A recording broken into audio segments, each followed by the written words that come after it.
On my granddaughter's birthday, amidst the crowd's laughter and conversation, my son tugged my sleeve 4 times.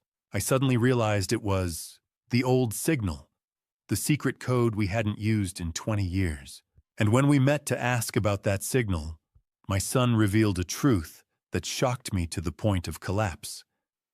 That truth contained the crimes of a devil who had been perfectly disguised for years. I truly appreciate you taking the time to listen.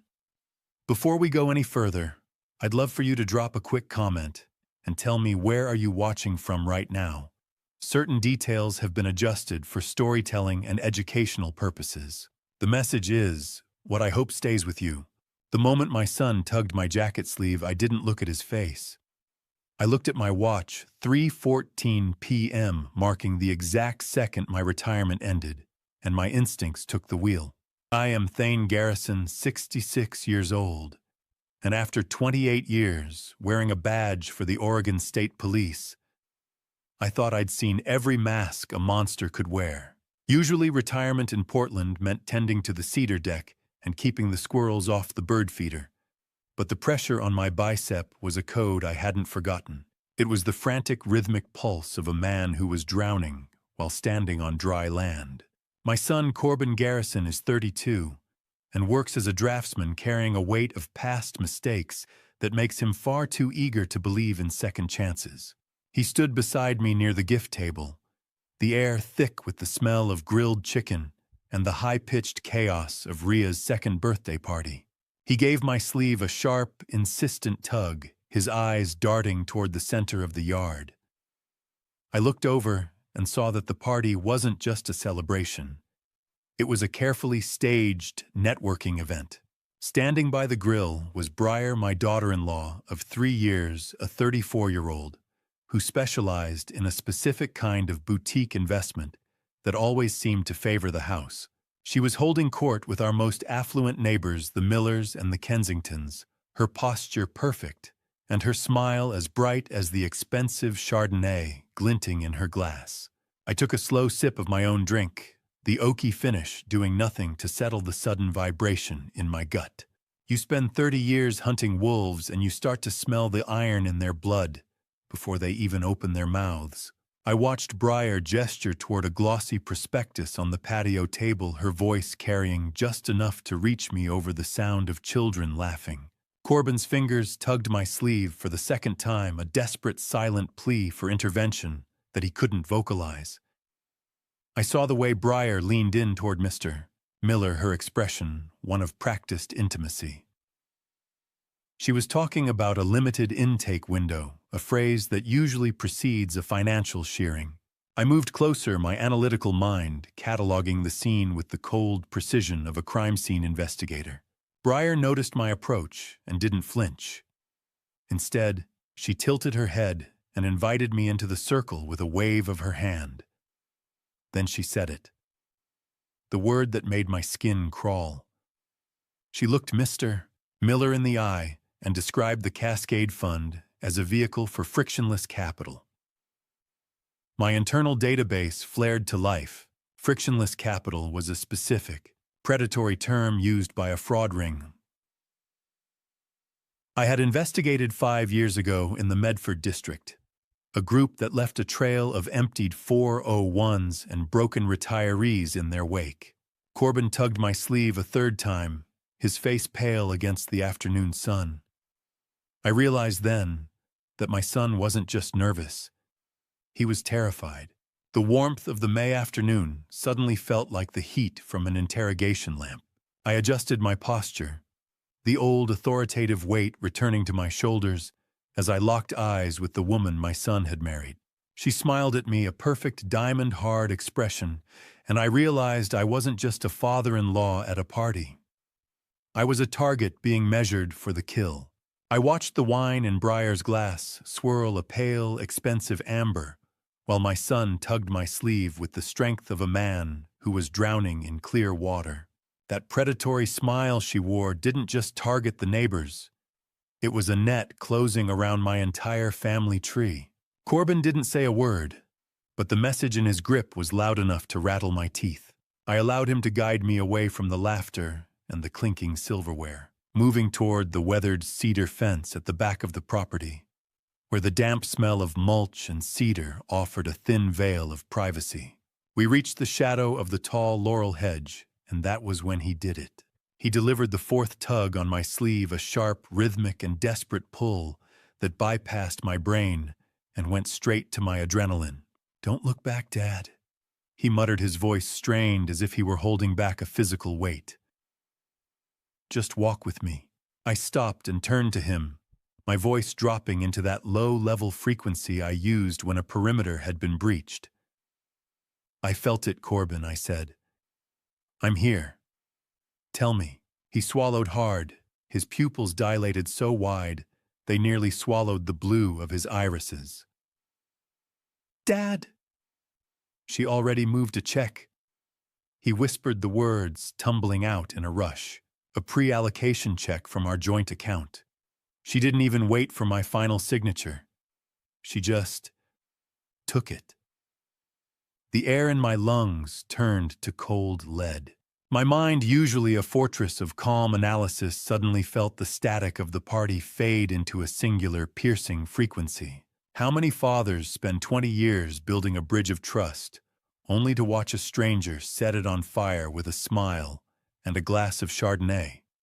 The betrayal wasn't just financial.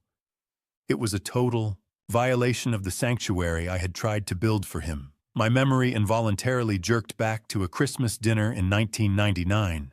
Corbin was 7, trapped in a corner by my brother Uncle Vernon, a man who could discuss the intricacies of municipal sewage systems until the sun went down.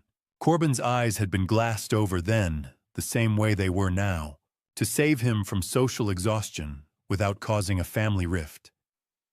I had invented the code 3 tugs on the sleeve, meant the exit door was open and I was coming to get him. We hadn't used it since his freshman year of college yet. Here it was, resurfacing like a flare launched from a sinking ship. The memory of that 1999 Christmas wasn't a soft blanket.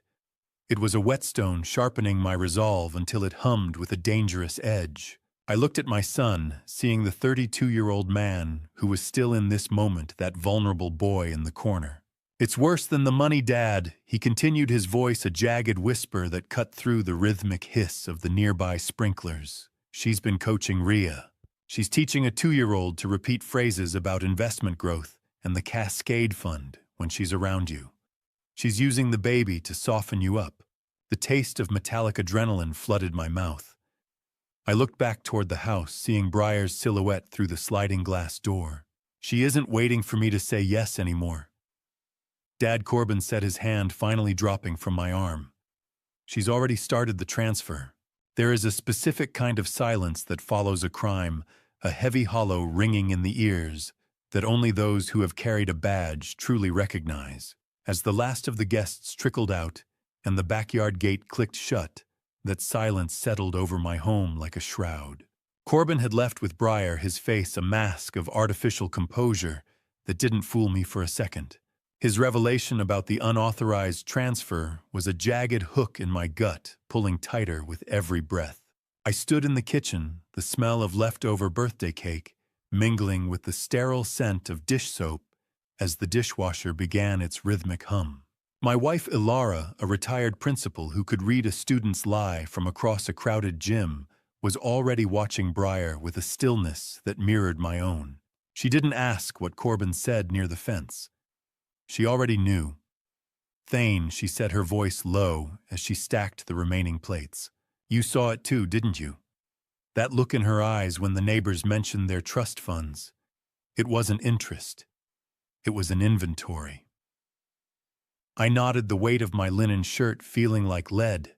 He used the signal Ilara 4 times. He's terrified. He told me she's already initiated a transfer from their joint account without his consent. Ilara stopped a plate still in her hand. She told me something else while we were clearing the snack table. She found a hidden voice recorder app active on Briar's phone earlier today. Briar had left it face down near where we were sitting. She wasn't just joining the family. She was documenting us. Marriage is a partnership of trust. But when that trust is weaponized, It becomes a slow-acting poison that kills the heart before the victim even feels the sting. We moved through the cleanup in a shared protective trance. By midnight, the house was finally dark, but sleep was a ghost I couldn't catch. The sound of the rain against the glass started as a light tapping, growing into a steady, mournful rhythm that matched the ticking of the clock. At 11:47 p.m., my phone vibrated on the nightstand, the sudden buzz making my skin prickle. It was a text from Corbin. "I can't wait until the weekend. I'm coming over at 7. Please don't tell Briar." I stared at the message, my thumb hovering over the glass. "Whatever she started, Corbin, we're ending it tomorrow," I replied. I retreated to my study, the air here smelling of old paper and the cold metal desk I'd used for 3 decades of casework.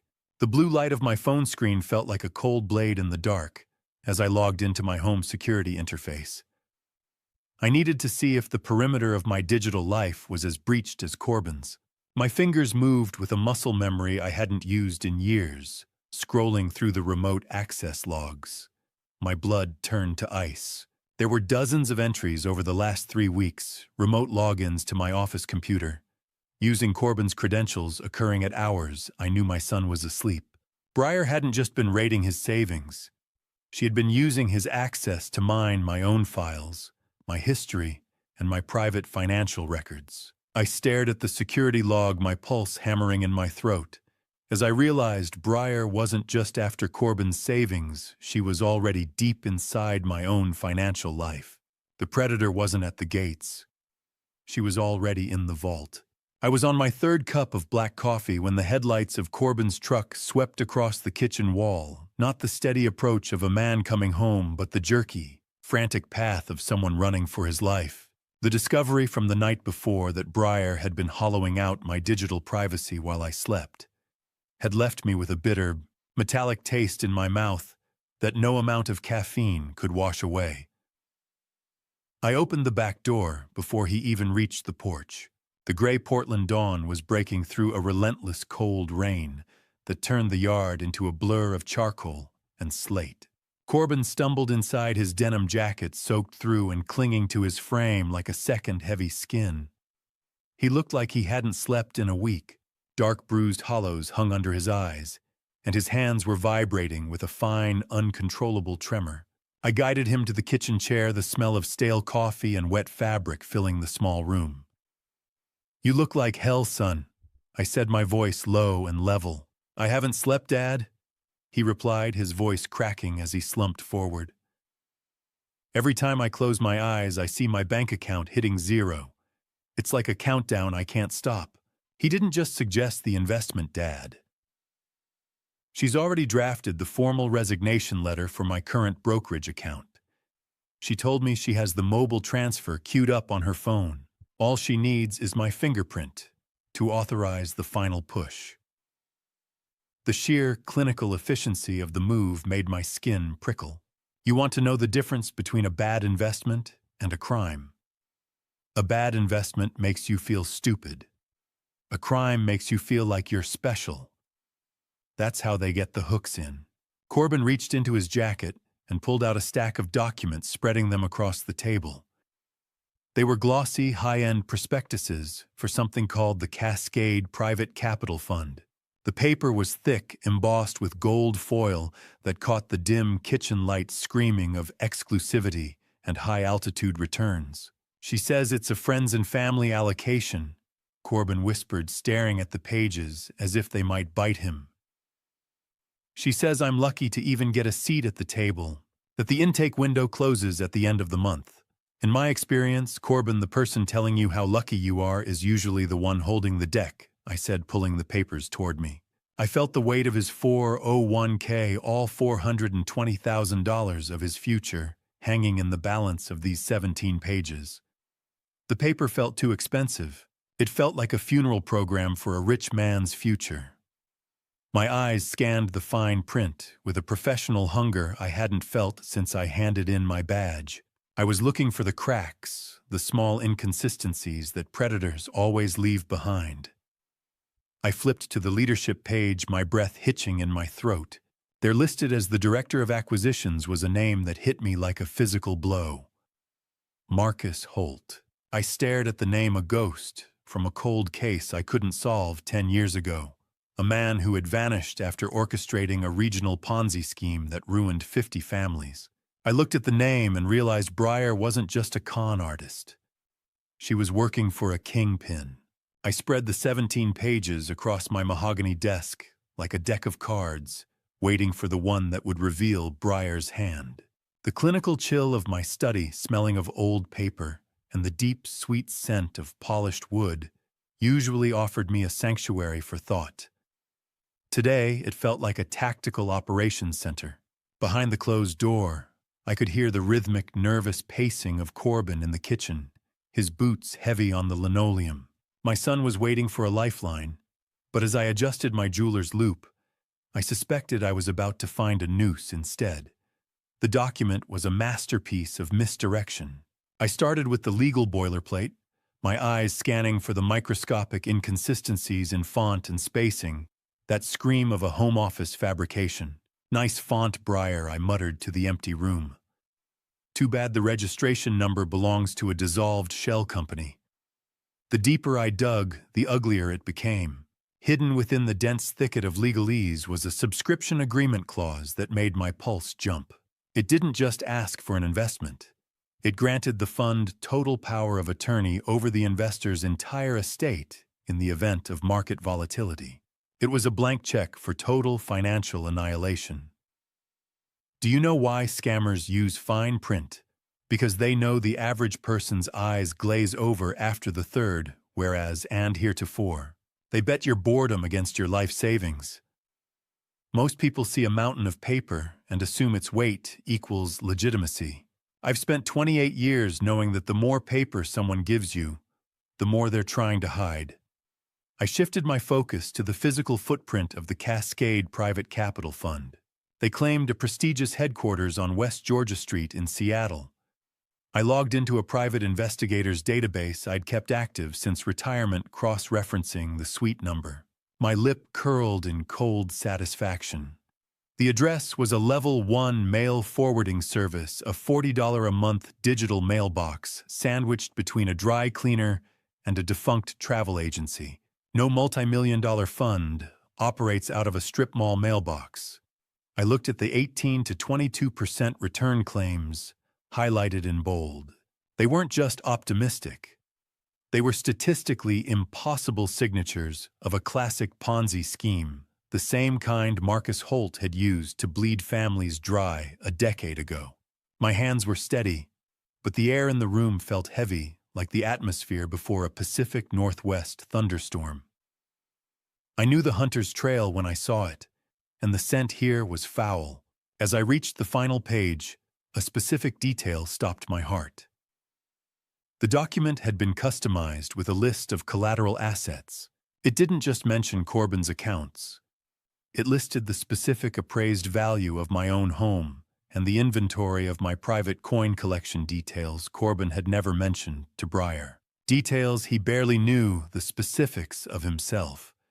She hadn't just been raiding Corbin's heart. She'd been inventorying my life through the digital back door I'd found open last night. I turned to the signature line and saw it. Tucked into the bottom corner was a faint digital watermark of a stylized ghost. It didn't belong to any legitimate financial institution. It was a personal logo I'd only seen once before on a cold case file involving an international forgery ring that specialized in high-value identity theft. Breyer wasn't just working for Holt. She was the precision instrument of a global machine. I didn't pick up the desk phone. I pulled a burner from the false bottom of my humidor, the keypad light glowing like a predator's eye in the dim study. The smell of old tobacco and cedar clung to the plastic casing as I punched in a number I'd memorized years ago and never intended to use again. I waited the sound of static on the line humming in my ear while I watched the rain lash against the window pane. Somewhere in the house, a floorboard creaked, Corbin likely still vibrating with the shock of Marcus Holt's name. When the line finally clicked open, the voice on the other end was sharp, cautious, and unmistakably professional. Thane Michelle Torres asked, her tone shifting from formal to surprised. You haven't called this line since the 2021 retirement party. Michelle Torres had been my best investigator for 6 years, a woman with the patience of a sniper and a mind that processed data like a supercomputer. I leaned back into the shadows of my chair, my voice dropping into that low, authoritative frequency. I've got a dry run being repeated in my own living room, Michelle. I need the deep dive. I told her about the ghost watermark I'd found on the Cascade Fund documents. There was a pause, a heavy silence that lasted 3 beats too long. That mark isn't just a signature, Thane, she said, her voice dropping an octave. We've seen it in 3 active Pacific Northwest fraud cases this quarter. Our intel suggests it belongs to a forger currently suspected of working for the Canadian mob, not just some independent ring. The air in my study suddenly felt colder. In my world, a coincidence is just a piece of evidence that hasn't found its partner yet. This wasn't just about a greedy daughter-in-law. This was about an incursion. I provided the name and social security number I'd lifted from Corbin's tax returns, Briar Vane. Michelle's keyboard began to clatter a rhythmic, frantic sound that I could hear clearly through the receiver. As she worked, my mind drifted back to the Phantom Fund case of 2018. We'd chased shadows for months, while 3 families were systematically stripped of their homes and dignity. That was a dry run too, a test of the fences before the real predators moved in for the kill. A clean record isn't a sign of innocence, Thane Michelle muttered, as the search results populated. It's a sign of a high-budget janitor. Briar Vane's digital footprint is scrubbed so white it's blinding. No social media before 2015, no credit history before she moved to Portland. Check the aliases, I told her, my jaw tightening. Look for Sudbury or Mississauga connections. I knew the pattern. Then she went silent. That particular professional silence that meant she'd found the first hole in the lie. I could hear her breathing change, the rhythmic clicking of the mouse slowing down. Thane, look at this, she whispered. Briar Vane's current Oregon driver's license was issued using a birth certificate that was reported stolen from a hospital fire in Ohio 10 years ago. She paused, and I felt the hair on my arms stand up. The woman in your house isn't Briar Vane. I just pulled the death certificate from the national database. The real Briar Vane died in a car accident in 2014. My heart hammered against my ribs, a dull, thudding warning. Stay away from her, Thane. You're living with a ghost. The ghost in my living room had a name, a 3-year marriage, and a daughter. But according to the state of Oregon, she was nothing more than a digital echo of a woman buried in a rain-soaked cemetery a decade ago. I stood by the window of my study, watching the gray Portland rain streak against the glass.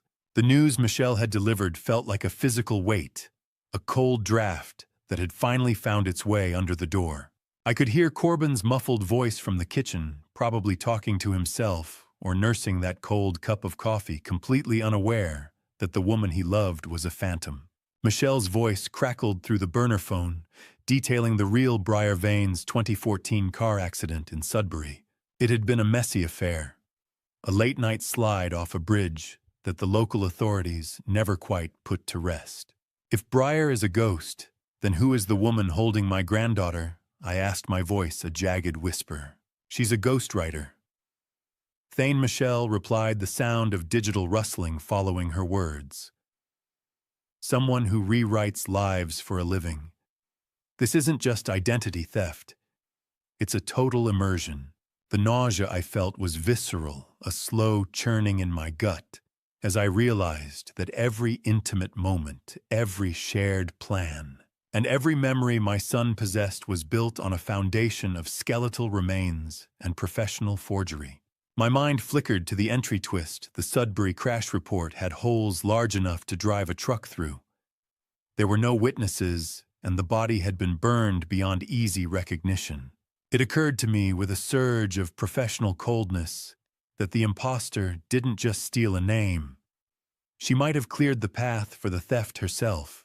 How do you tell a man that the woman who sleeps beside him every night is a shadow wearing the skin of a dead girl? I watched dust motes dancing in the singular shaft of light, piercing the dim study, feeling the isolation of the truth. Michelle shifted gears, her tone sharpening as she pulled up the Eugene Martinez file. Eugene was a 71-year-old decorated veteran, a man of discipline and habit, who had been systematically groomed by a boutique wealth management firm where the imposter once worked. She had been his light, his emotional support after his wife passed, and then with surgical precision, she had presented the limited window for a life-changing investment. Eugene didn't lose his $95,000 to a bad market, Michelle said. He lost it to a consultant who remembered his birthday. It's a grooming cycle, Thane. She doesn't ask for the money until she's the only person the victim trusts. My protective fury began to refine itself into analytical clarity. Pattern recognition is a blessing until it starts showing you the shape of your own family's executioner. I could smell the stale coffee on my desk, a bitter reminder of the long night behind me. Then came the second twist. Michelle went silent for a moment, the sound of her rhythmic typing the only thing filling the space between us. I found a secondary contact in the Martinez file, she said, her voice dropping. A lawyer named Marcus Holt, who facilitated the final wire transfer. The name hit me like a second bullet. The ring was a machine, and Breyer was just the most visible gear. Michelle let out a sharp breath on the other end. Thane. I just pulled the witness statements from the Martinez case. Eugene isn't the only one she hit. There's a list of sons of wealthy retirees that the firm was tracking, and Corbin was next on the board.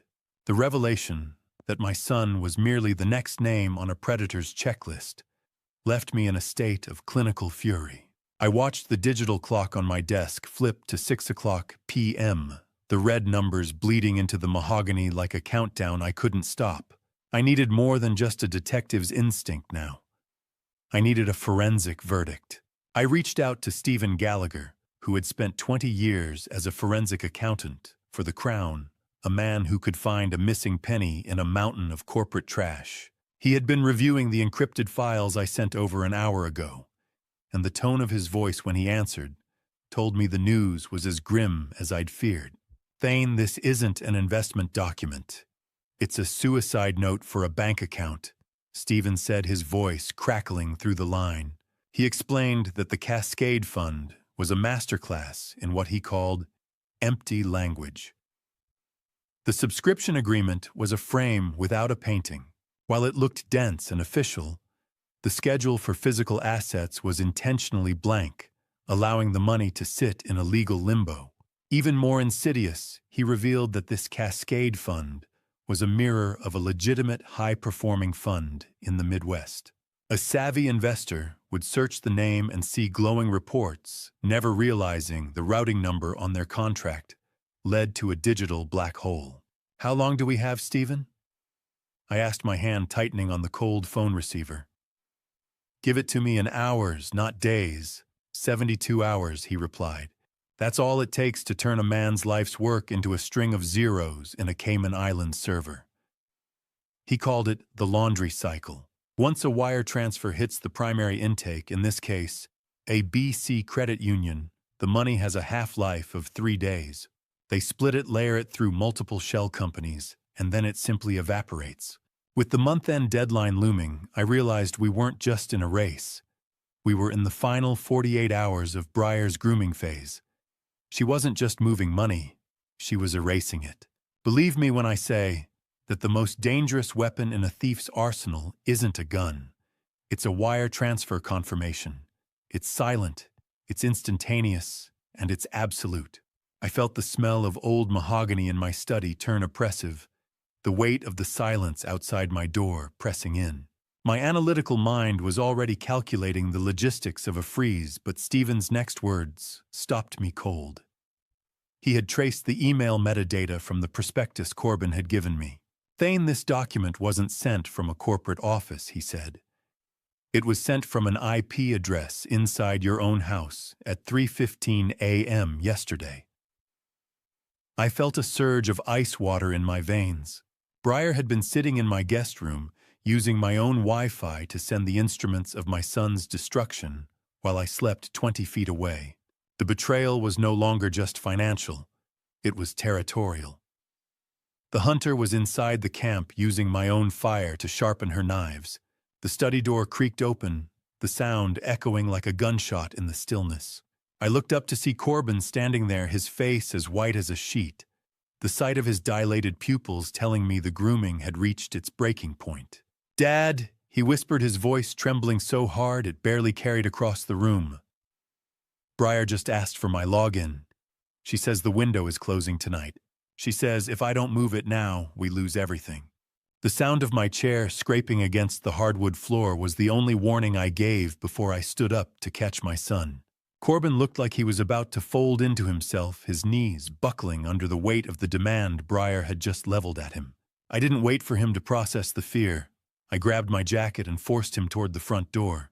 We were in my car and moving toward his apartment within minutes, my hands gripping the wheel with the reckless precision of a patrolman heading toward a 1033 officer in need of assistance.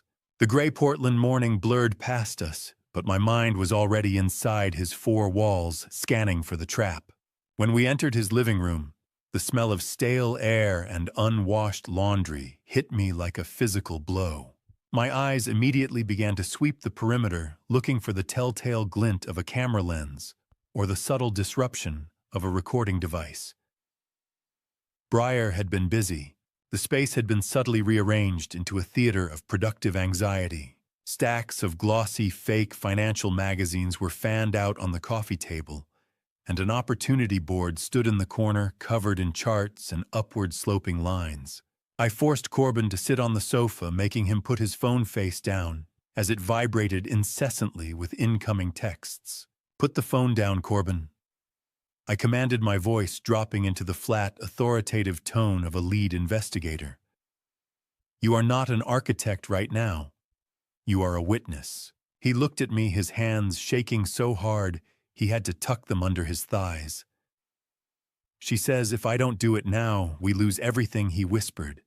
"The house, the school fund for Rhea, everything." I knelt in front of him, forcing him to meet my eyes. It wasn't just the money, and I knew it. There was a deeper hook.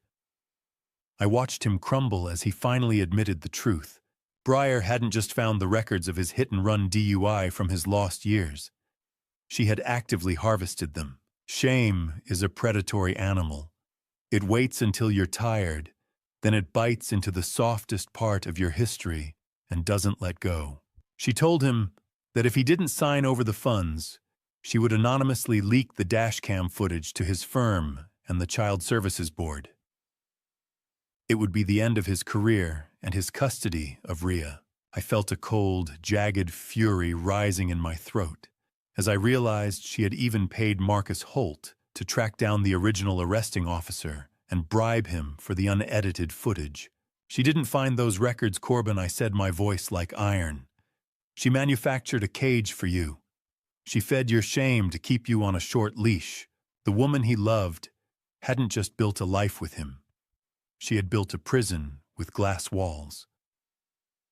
Corbin looked at the wall clock, the rhythmic ticking sounding like a hammer on a nail. "He'll be here at noon. Dad," he said, his voice a hollow reed. Breyer scheduled a notary to come by and finalize the liquidation papers. She told me he's a close family friend who handles all her sensitive legal work. She called him Marcus. My blood turned to ice as I realized the kingpin wasn't just pulling strings from the shadows anymore. He was coming to the front door. The realization that Marcus Holt was walking toward my son's front door turned the drive home into a blur of cold, focused adrenaline. If they were hitting Corbin this hard, applying pressure to every fracture in his history, then my own house was likely already compromised. I returned home late Tuesday night, the Portland rain slicking the driveway into a dark mirror. I had left Corbin under Alara's watchful eye, at a secure location, a friend's cabin where the perimeter was clear and the phone lines were dead. Stepping into my own study, the air felt heavy, as if the room itself was holding its breath, while I reached for the hidden keypad behind the first edition Hemingway. The smell of gun oil and old books usually brought me a sense of order, but tonight it felt like the scent of a tomb. I punched in the code, the safe's electronic beep sounding like a gunshot in the midnight silence. I opened the floor safe, initially relieved, to see my collection of gold eagles and Morgan silver dollars seemingly intact. I began a methodical inspection, driven by the professional paranoia that Breyer's access to this house was never just about babysitting Rhea or playing the part of the doting daughter-in-law. I pulled out a 1907 St. Gaudens double eagle, the crown jewel of my retirement hedge, and felt a sudden sickening lightness in my palm. My stomach dropped.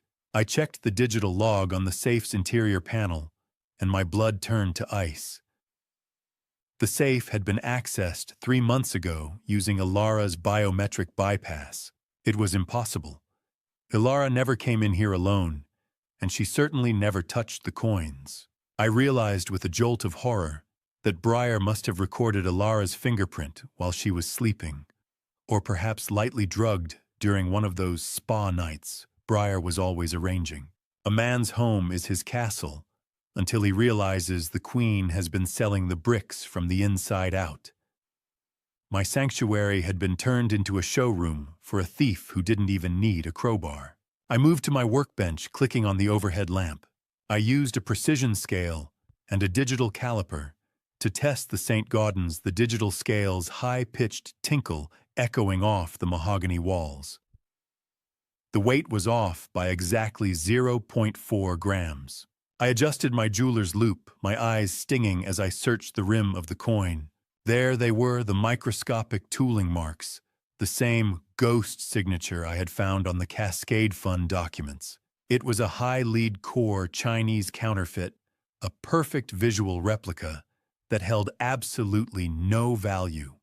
I went through the rest of the tray, my heart hammering a rhythm of pure clinical rage. Over 40% of my collection had been systematically swapped for worthless metal slugs. Metal. It's just painted lead, I whispered to the empty room. She's been walking through my house and stealing my past while I was making her tea. How many times had I sat in this very chair, bragging to her about the rarity of a coin that was already sitting in her purse? My hands were trembling as I reached for the felt-lined case of a fake Morgan dollar. As I tilted the case, a small black object tumbled out. It was a GPS tracker, no larger than a button hidden inside the hollowed-out center of the counterfeit case. I stared at the tracker's blinking red light and realized Breyer wasn't just a thief. She was a jailer, and I had just walked right back into the center of her web. The phone in my pocket buzzed the vibration, feeling like an electric shock against my leg, but I didn't answer it. My eyes were fixed on the tracker's blinking red light, a silent confirmation that the woman my son loved had turned our lives into a controlled experiment. I spent the rest of the night in a state of icy clinical rage, calculating every move she had made while I was playing the part of the doting grandfather. By Wednesday morning, the rain had settled into a gray, insistent drizzle. I stood in the bank's sterile lobby, watching my son's hands shake as he handed his ID to the teller, a man about to realize that the vault protecting his family's history had been hollowed out from the inside. Corbin moved with the lethargy of a man who had already accepted the worst, but the reality was far more surgical than he imagined. We were led back to a windowless viewing room that smelled of ozone and old paper, the heavy vault door swinging shut behind us with a finality that made the air feel thin. When the teller pulled the long metal deposit box, I saw Corbin's shoulder drop. He didn't even have to open it. He knew by the way the metal slid across the table. It was too light. Inside, there were no emeralds, no graduation Omega watch, and no heirloom gold. There was only a single folded receipt for a jewelry cleaning service that didn't exist. "It's gone," Corbin whispered, his voice echoing in the small, sterile room. Dad, she told me she put it in here for safekeeping after the move. I felt the cold metal of the table under my palms. Check the access logs, Corbin. I said, my voice sounding like gravel. Every time a shadow moves, it leaves a signature. We were moved to the bank manager's office where the rhythmic typing of the keyboard felt like a countdown. The manager revealed that Breyer had accessed the box 8 months ago, signing as Breyer Vane Garrison. But that wasn't the end of it. The manager looked at us with a pained expression, revealing that she had used the jewelry as collateral for a high-interest bridge loan in Corbin's name, a loan that was now 3 months overdue. Have you ever looked into the eyes of someone you loved and realized they were just a mirror reflecting the person they wanted you to be while they picked your pockets? Corbin sat there, a hollowed-out version of the man I had raised. He began a mental inventory of their apartment, the realization hitting him like a physical blow. The golf clubs he thought he'd left at the club, the vinyl collection he thought was in storage, even his backup laptop, they weren't lost. They were liquidated. He recalled Breyer's comforting voice, the way she'd sigh and tell him he was getting forgetful because he was too stressed at work. That's the hallmark of a professional son, I said, my heart breaking for him. They don't just steal your things, they steal your confidence so you won't look for them. The ink on the final document the manager handed us was blue, simple, and final. It was a pawn slip Corbin found tucked in the corner of the empty box for his grandmother's wedding ring. It was dated the very morning of their first wedding anniversary. Corbin dropped the slip, his face twisting into a mask of pure, unfiltered rage. She didn't just take the money, Dad, he said, his voice cracking. She took my mother's memory and sold it for $40 a month. The drive from the bank to the state police HQ was the longest 10 miles of my life, the silence in the car vibrating with Corbin's raw, wounded fury. I didn't use the visitor's entrance. I swiped my retired officer's badge at the side gate, the heavy magnetic lock clicking open like the jaws of a trap finally being set. The smell of institutional floor wax hit me as we moved through the corridors, a scent that usually meant order, but today smelled like a crime scene stretching back years. Michelle Torres was waiting in a secure briefing room, her face lit by the cold blue glow of a digital map displaying a multi-state fraud ring. She didn't waste time with pleasantries. They don't want the 401k, Corbin, she said, her voice dropping as she pulled up a series of decrypted emails. That's just the appetizer. They're after the main course. The map showed 12 families targeted across 5 states, all following the same predatory cycle. Then, she dropped the first hammer. Breyer had already applied for a life insurance policy on Corbin, including a double indemnity clause for accidental death. My son's face went pasty. His eyes fixed on the screen as the implication of a permanent exit strategy settled into the room. Look at the timestamp on this email.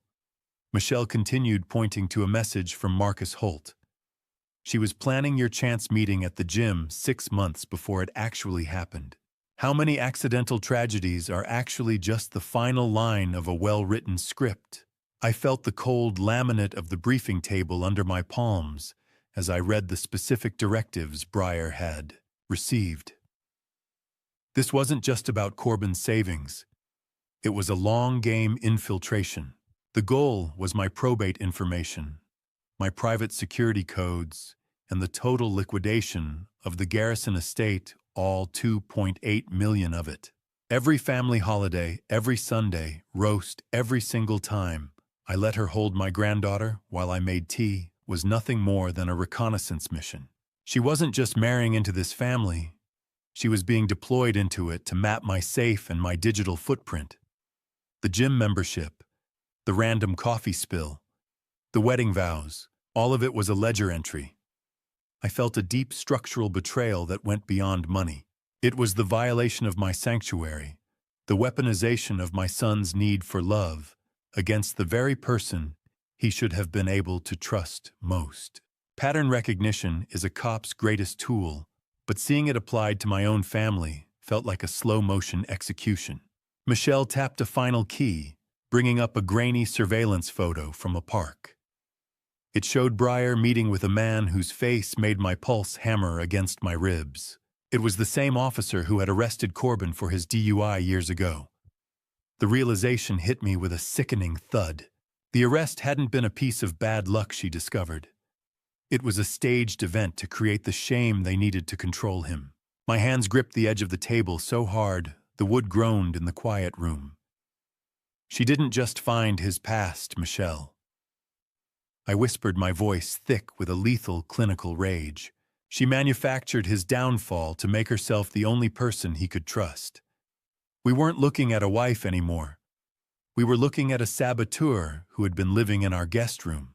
The walk back to the parking lot from the state police headquarters felt like walking through a minefield that I finally had the map for.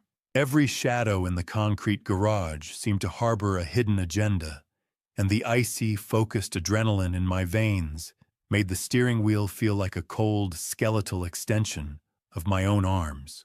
Most people think of history as something that happens to you, but as I sat in the blue glare of my monitor back in the study, I realized my son's life had been a script written by a stranger 3 years before they ever met.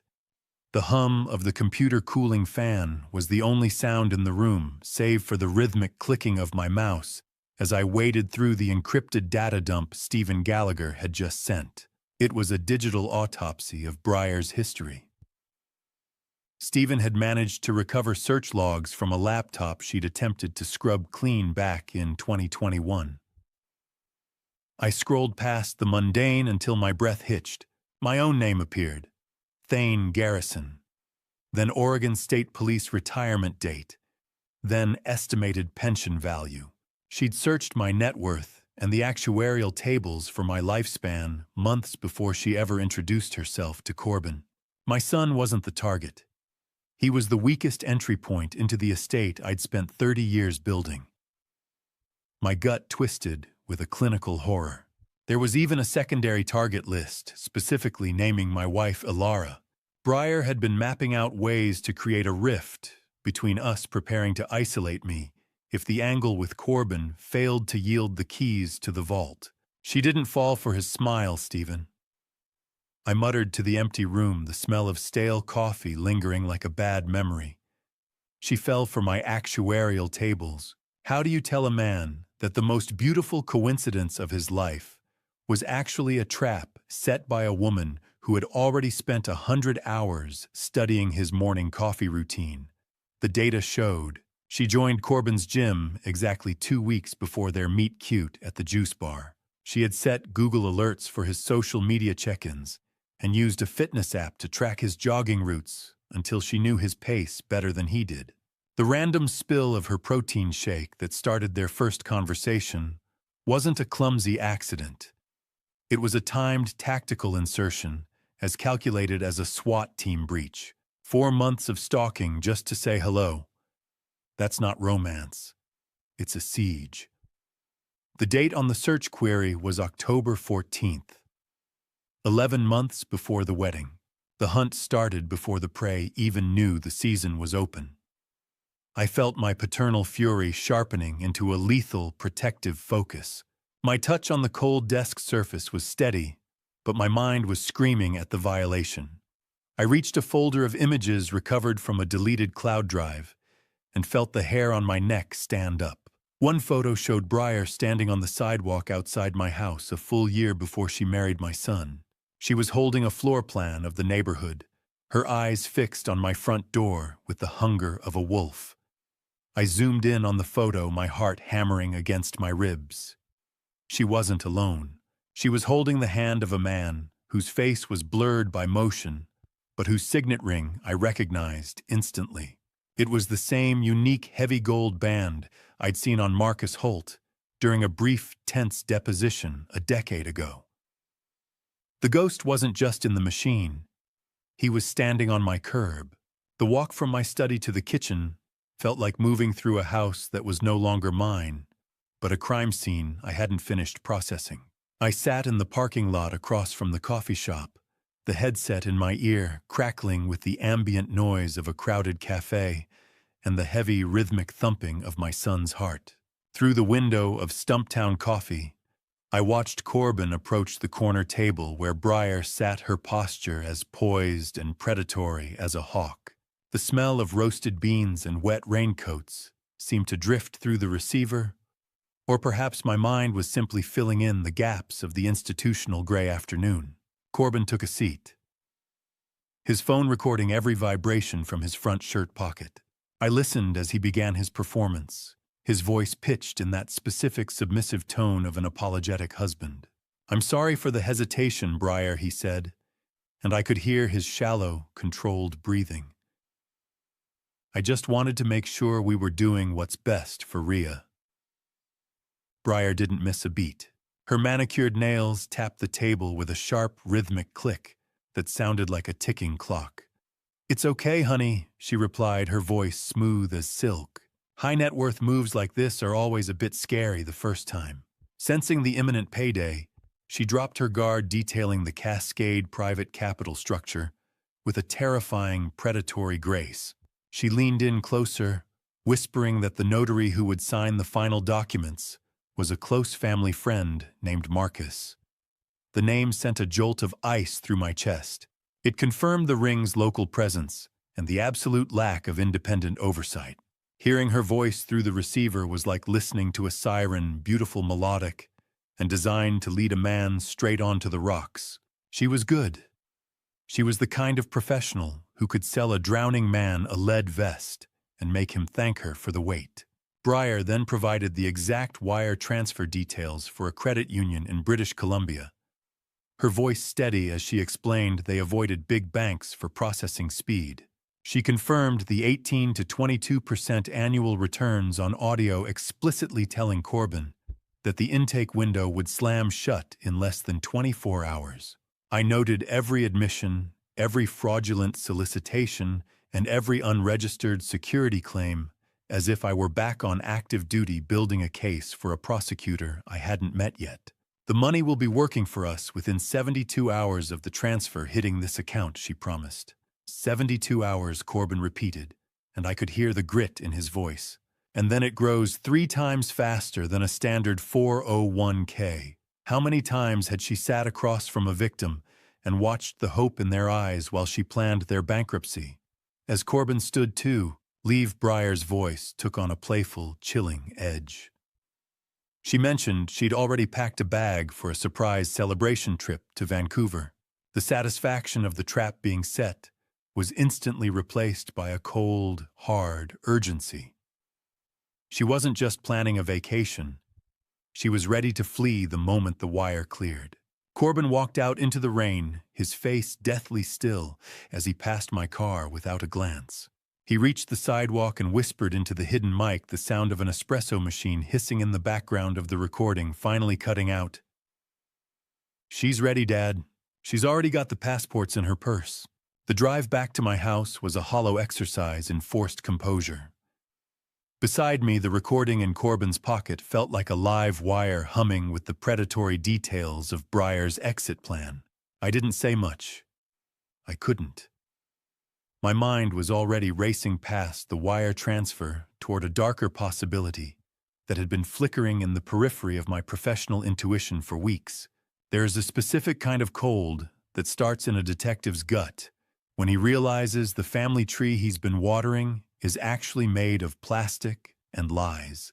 When we walked through the front door, the smell of lavender baby lotion greeted us, a scent that should have been comforting, but now felt like a floral shroud over a crime scene.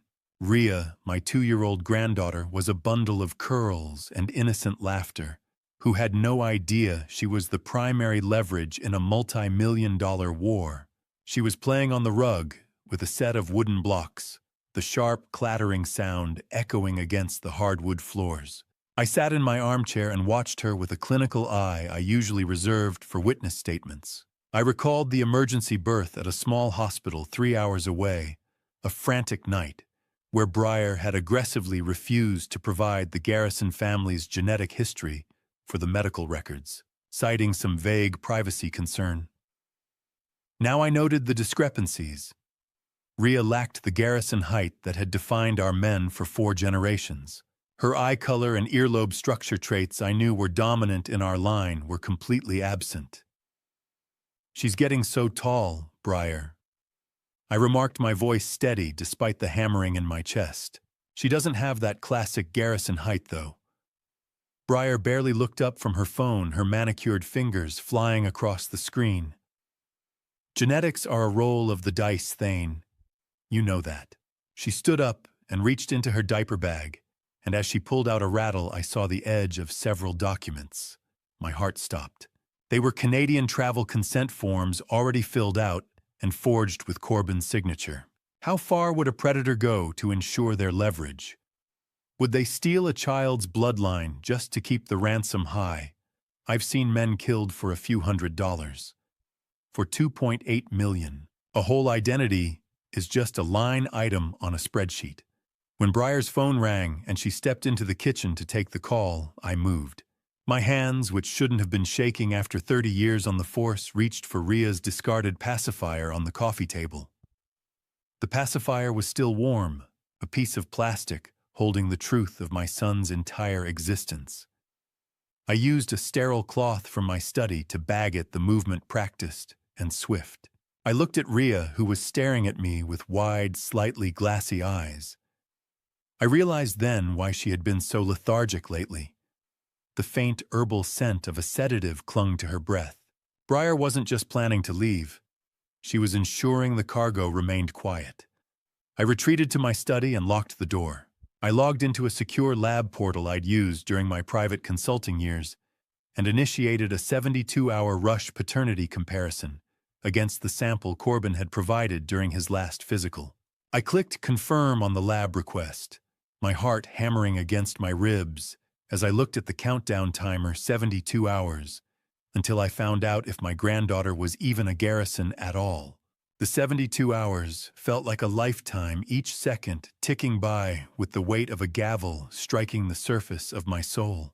I sat in my study, the smell of old paper and stale anxiety hanging in the air like a fog I couldn't navigate. My eyes were fixed on the monitor, my hands cold as I watched the refresh icon spin on my laptop screen. A small, silver circle that held the power to delete 2 years of my son's life with a single percentage point. When the encrypted file finally bloomed into clarity, the world seemed to stop spinning. The lab results were stark, clinical, and absolute, a 0% probability of paternity. Corbin was not Ria's father. I felt a sickening weight settle in my chest, the kind of heavy, airless pressure I'd only felt at the most grisly crime scenes. 0. It was a clean break. A total fabrication. She didn't just steal his money. She stole his bloodline. As I dug deeper into the technical breakdown of the alleles, a darker suspicion began to take shape. I cross-referenced the markers with the data Michelle had provided on the ring's known associates. My pulse hammered as I found a partial match between Ria and the forger's lineage. It was a factory setting. The ring wasn't just stealing lives, they were literally breeding the leverage they needed to hollow out men like my son. A paternity test doesn't measure love. It just measures the distance between two people's cells. But in a court of law, that distance is an ocean. I heard the ticking clock on the mantel sounding like a countdown to an execution. I called Corbin into the study. He walked in with a hopeful, questioning look that I had to extinguish with a single glance. I showed him the monitor. He didn't scream or rage.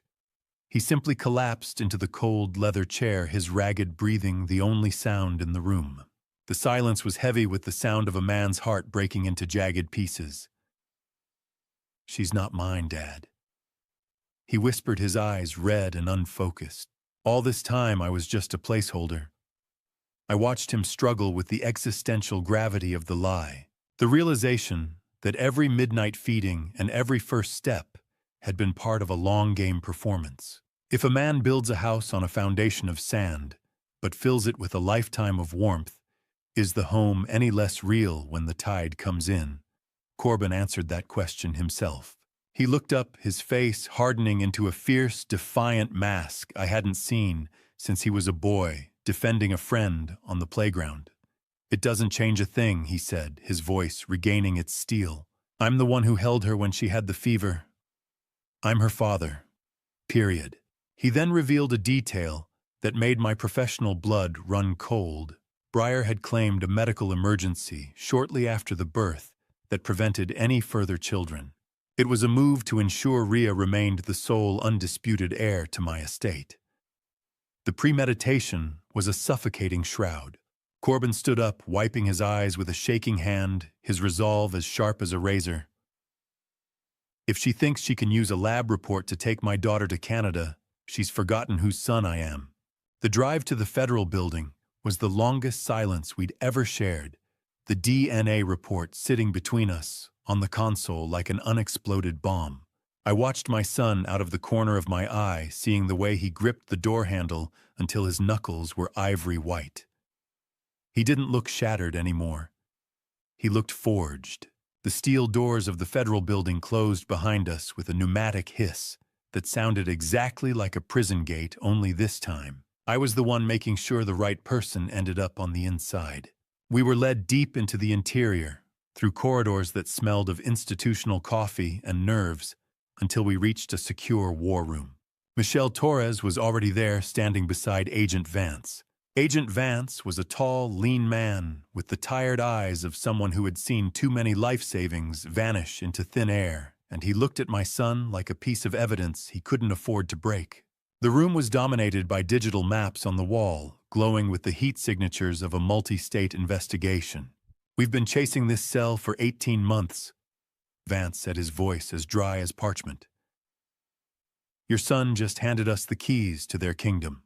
He played the audio recording from Stumptown Coffee, the sound of audio feedback making me wince, but the words were clear enough to hang a dozen men. Breyer's voice detailing the wire fraud was the smoking gun they needed.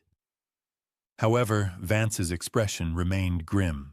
He revealed that while they had flagged Breyer's passport at the Canadian border, they were legally hamstrung until she either attempted to cross or signed the final fraudulent documents scheduled for the morning. How do you breathe normally when you know the woman sleeping 3 feet away is a viper waiting for the sun to rise? That was the question hanging in the air as Vance outlined the tactical plan. It was a 3-pronged raid scheduled for 8 a.m. Friday. Corbin's apartment, Marcus Holt's legal office in Seattle, and the residence of their primary forger. Corbin, you have to go back, Vance said, leaning over the cold metal table. You have to be the man she thinks she's already broken. One more night of normal. I felt a surge of protective fury, but I knew the man was right. In a tactical operation, the silence is never empty. It's filled with the variables you haven't accounted for yet. If she smells the FBI, she won't go to the bank. She'll go for the border, and she'll take the girl with her. The pressure of the 72-hour window was crushing now, a physical weight on my shoulders.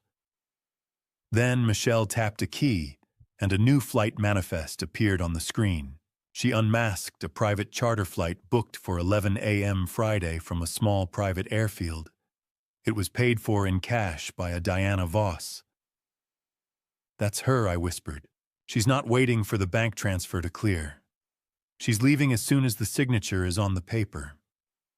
The arrest window wasn't just tight. It was a needle's eye.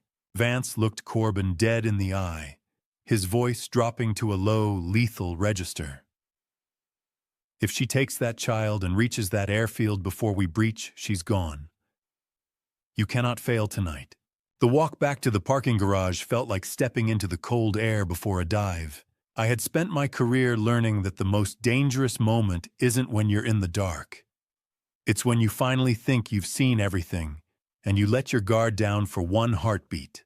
By the time I arrived home at 6 o'clock, a deceptive sense of control had settled over me. I retreated to my study, the blue light of the monitor illuminating the final investigative logs I was syncing with the FBI's cloud server. My hands were steady, my mind already cataloging the victory. Ilara and I shared a tense dinner, the clinking of silverware against china, the only rhythm to our hushed conversation about the psychological parent doctrine we would need to secure Ria's future. "Tomorrow morning, Alara," I said, leaning back with a sigh that felt far too much like relief. "By 8:05, this is over. Vance is ready. The trap is set." Alara looked at me, her eyes clouded with a wisdom I should have heeded. "Don't underestimate her, Thane. A cornered animal doesn't just run, it bites." I brushed it off, confident in the digital trail I had helped blaze. I didn't notice the static on my burner phone until it was too late. As I reviewed the logs, I saw an entry twist I hadn't prepared for, a series of doctored text messages, originating from my own encrypted line messages that painted a picture of a man unhinged, threatening violence against my daughter-in-law. She hadn't just been watching, she had cloned my burner. The paper felt heavier than a lead coin. It was a court-ordered blindfold. The chime of the doorbell at 6:30 didn't sound like a delivery. It sounded like a funeral bell.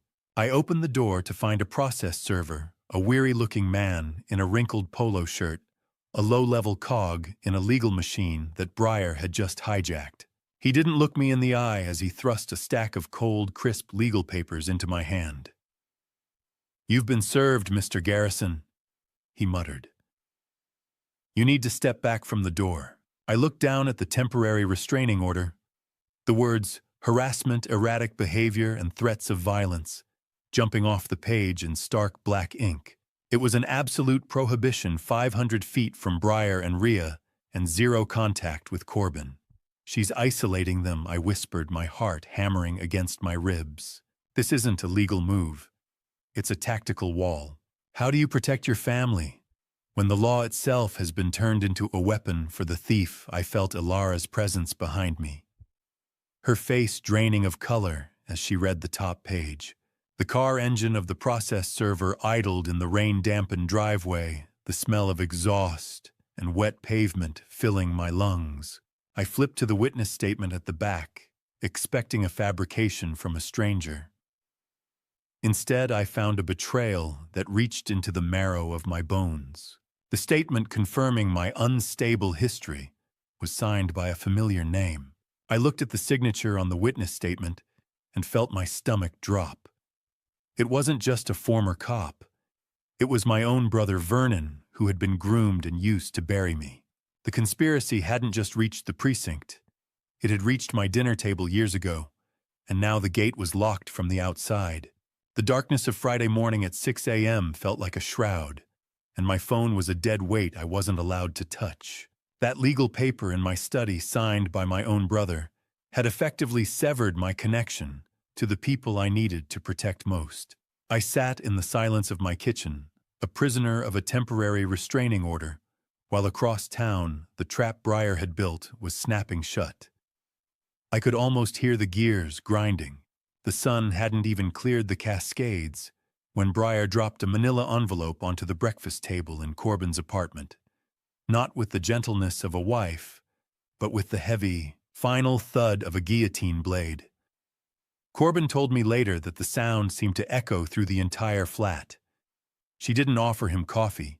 She offered him an ultimatum. Inside that envelope was a copy of the DNA results I had spent 72 hours sweating over. She'd intercepted them, or perhaps she'd had a duplicate set all along. "You're not her father, Corbin," she said, her voice a flat line. "You're just a roommate who's been paying the bills." She laid out the final wire transfer authorization for the $420,000, her triumphant smile glinting in the dim light of the kitchen. If he didn't sign it by noon, she was filing for emergency sole custody, using the DNA to prove he had no rights before vanishing to Canada. She'd already filed a petition, using the doctored evidence she'd used against me, painting the whole Garrison family as a nest of dangerous lunatics. How do you look into the eyes of the woman who shared your bed and see only the cold, calculating hunger of a wolf? My son sat there, feeling the walls of his life closing in. But he remembered my training. He fought back the urge to scream, to reach across the table and demand his life back. Instead, he forced his breathing to slow. He played the part of the broken, defeated man she expected him to be. Fine, he told her, his voice trembling with a well-earned desperation. You win. Just don't take her. I'll sign it. But I have to do it at the bank branch at 9 to make sure the flags don't trigger an automatic freeze. The coffee in his mug was cold. The air in the room was colder. Briar leaned back, watching him with the satisfaction of a predator that had finally worn its prey down. Good boy, she purred. I knew you'd see reason when the stakes were high enough. Corbin's stalling bought the FBI 2 critical hours, a thin margin of safety, in a game that was rapidly running out of time. While she was distracted by her victory, he managed to trigger the SOS signal we'd set up on the smart thermostat, a simple temperature spike that would alert the task force. But as he stood up to clear the table, he saw it. A small, flesh-colored bud in her ear glinting as the morning light caught the plastic. She wasn't just acting on her own. She was being coached in real time. Marcus Holt was in her ear, directing the kill from a nearby vantage point. Briar tapped her earpiece and smiled a look of pure triumph that made Corbin's skin crawl. Marcus says the notary is 10 minutes away, she said. We don't need the bank, Corbin. We're doing this here. I watched the grain of the video feed from the smart doorbell vibrate as heavy, silent boots moved into the stairwell. The federal hammer was finally in the air. And Briar had no idea the ceiling was about to collapse. I was legally barred from being within 500 feet of that apartment. But Michelle had opened a digital window for me, a secure link that let me monitor the silent swarm of tactical teams saturating the complex. On my monitor, heat signatures moved like ghosts through the rain-drenched shadows of the hallway. Inside the apartment, Corbin was a statue of forced calm, distractedly bouncing Rhea on his knee, while a cartoon jingle played with mocking cheerfulness in the background. Briar paced the length of the living room like a hungry cat, her manicured fingers twitching every time she glanced at the window. He's just pulling in now, Corbin, she said, her voice tight with a predatory greed she could no longer hide. Get the pen ready. I need to change her diaper first. Briar Corbin countered, his voice steady even as 82 heartbeats per minute thudded against his chest. Just give me a second. I saw the entry twist clearly on the high-definition perimeter. Cam, the notary arriving in the black sedan, wasn't a civil servant. He was a man built like a fire hydrant, wearing a suit 2 sizes too small and carrying a briefcase that likely held more lead than paper. As he stepped out, the jacket pulled tight, revealing the unmistakable print of a concealed weapon. The celebration trip to Vancouver was never meant to have a return flight for my son. Before I show you what was actually inside that briefcase, are you still with me? Comment 1 word for what you're feeling right now, so I can see how you're reading this. Please note, what follows contains recreated details for narrative purposes meant to convey the core message of vigilance. If this crosses your comfort line, you can leave now. The notary reached the threshold of the building. In my ear, Michelle's voice was a sharp, professional whisper. Target is at the threshold. All units hold for the primary signature. Thane, if you're listening, we've got them. The tactical lead signaled breach minus 60 seconds. I adjusted the contrast on my screen, my hands gripping the control joystick until my knuckles were white.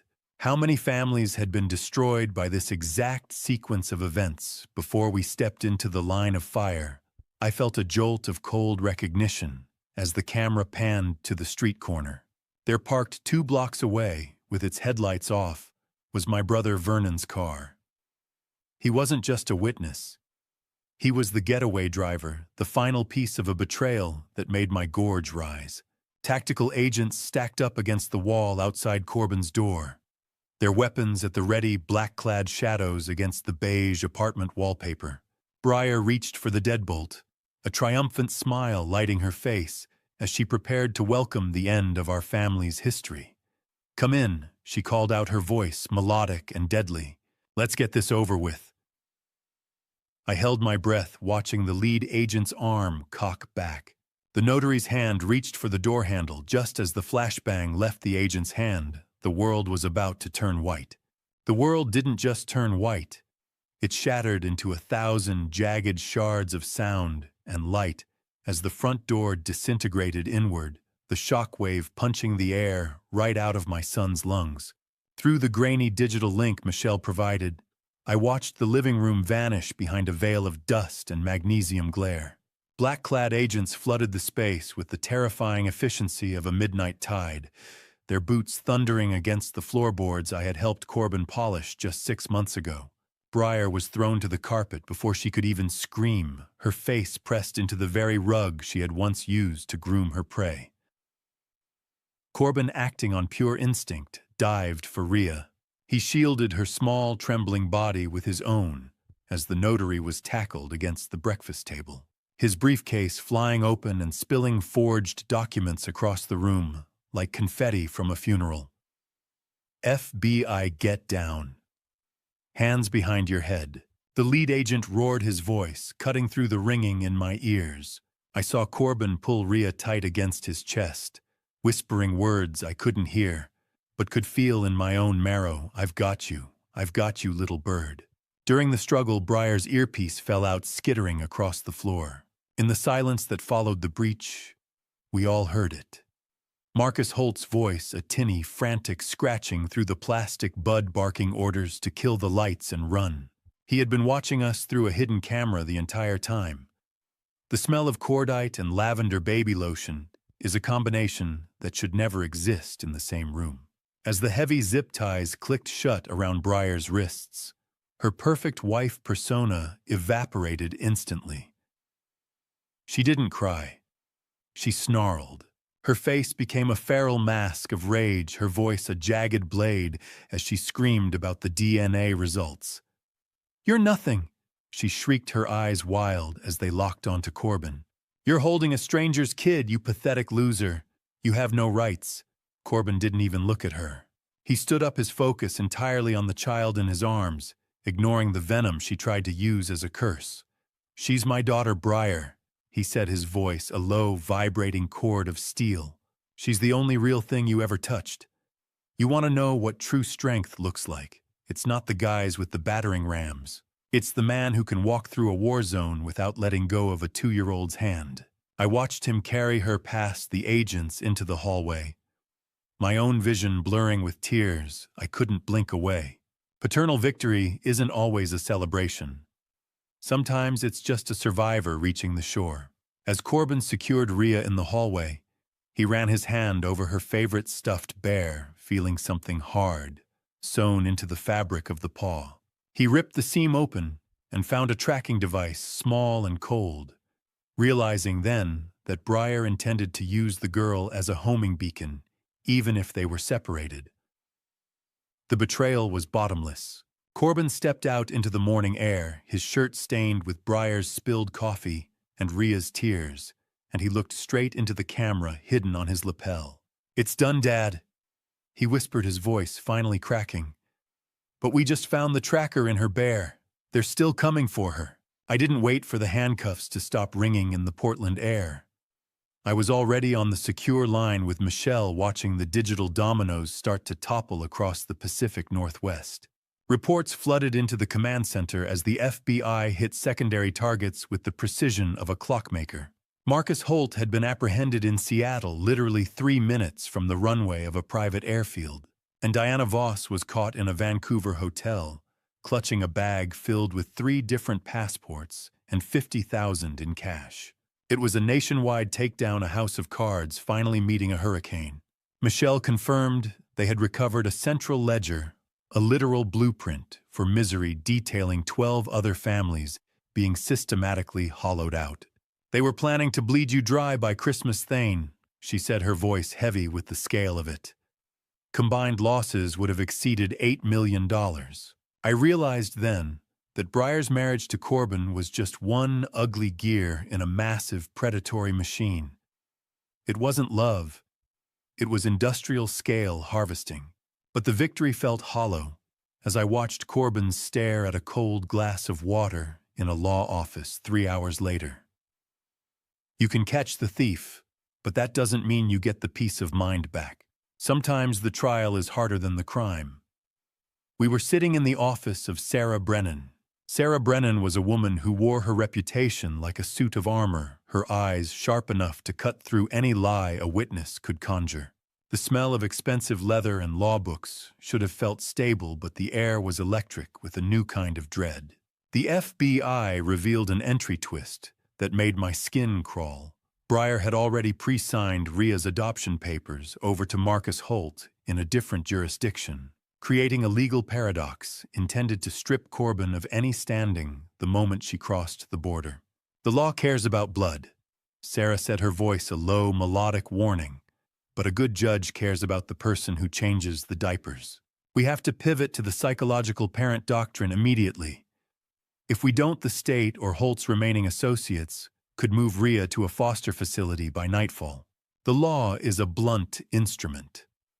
We had to sharpen it into a scalpel before the other side used it as a hammer. Corbin's face was a mask of determined anxiety.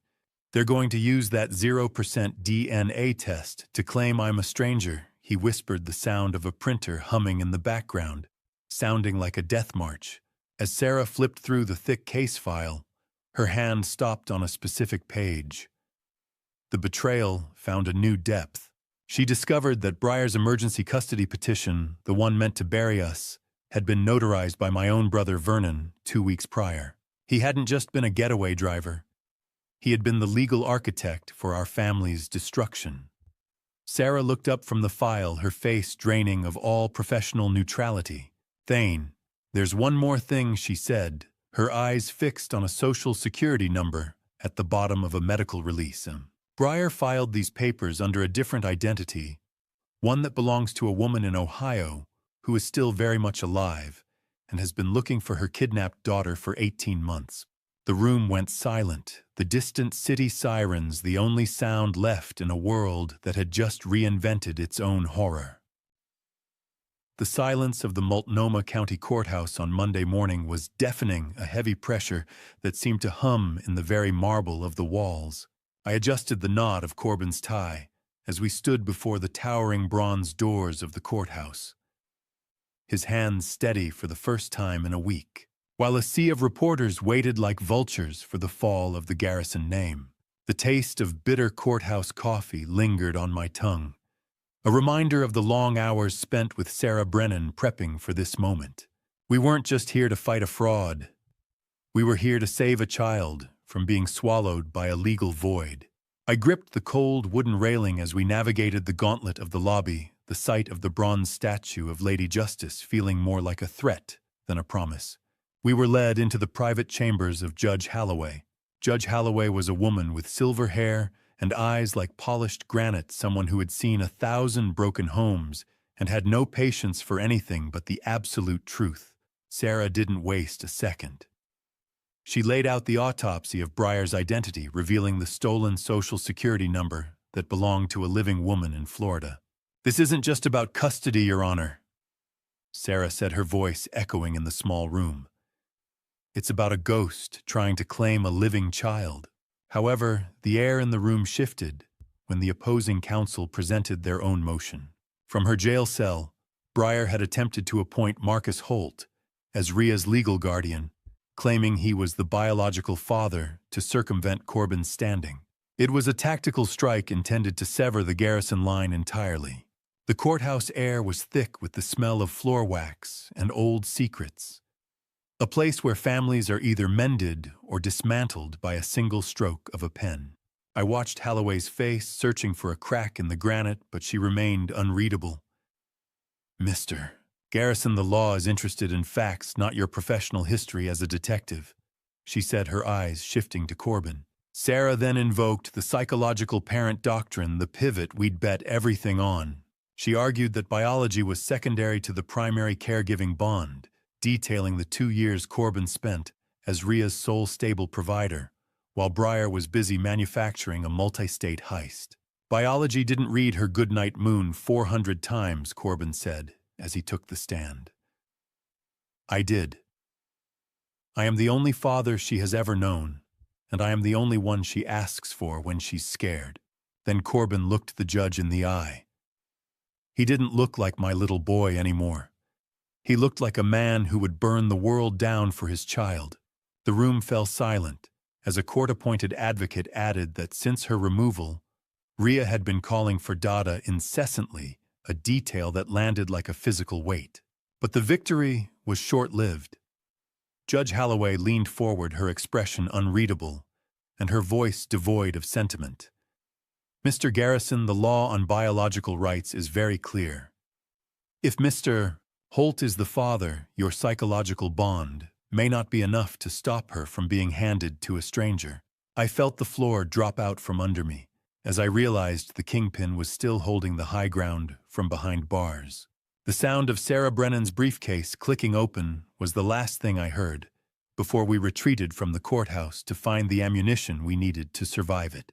DNA is just a sequence of proteins, but a fatherhood is built from 3,000 sleepless nights, and I was going to make sure the court felt every single one of them.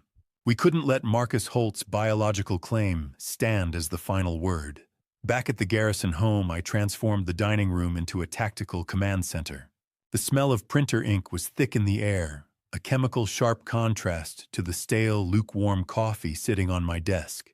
Thousands of time-stamped photos and videos were spread across the mahogany table like the fragments of a broken mirror we were trying to piece back together. Ilara sat at the laptop, the sound of her rhythmic typing a constant hum as she meticulously cross-referenced pediatric records and daycare logs. We found that Corbin had attended 100% of Ria's medical appointments, while Breyer was allegedly traveling for business. Every fever, every first step, every nightmare, it was all Corbin. Ilara said, her voice trembling but determined. "We aren't just proving he's a dad." "Ilara," I replied, staring at a photo of my son holding a sleeping Ria. "We're proving she was never a mother." I uncovered an entry twist that made my blood run cold as I dug through Breyer's faked health logs.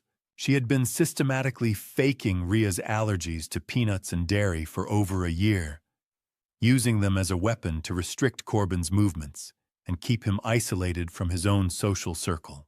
It was the ultimate leash. A mother's love is supposed to be a sanctuary. For Ria, it was a ledger. By midnight, I managed to bypass the encryption on Breyer's secondary cloud drive. I sat in my study, my hand steady on the cold computer mouse as I read the archives.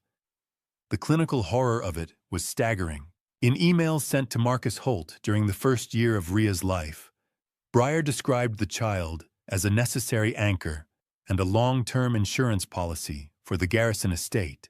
She called her a leverage unit. My granddaughter was a line item on a spreadsheet to these people. How do you explain to a 2-year-old that her very existence was an investment strategy? I felt a sickening realization wash over me, followed by a surge of righteous anger that cleared the fatigue from my mind. This goes to the judge. Tonight. I won't let them reduce a child's soul to a financial instrument. As I scrolled through the final documents, I found an email from Breyer to the forger that revealed the true depth of her depravity.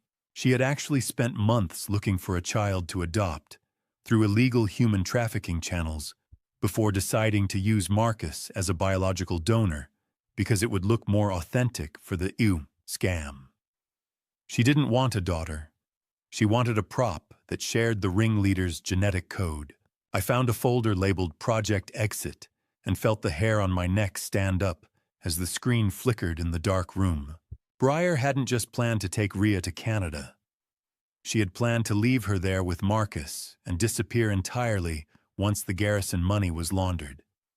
Ria wasn't even the prize to her. She was just the bait. The meeting with the district attorney's office felt like walking into a storm that was finally blowing in our favor. I carried the weight of the Project Exit files in my mind, but in my hands, I carried the physical evidence of a monster.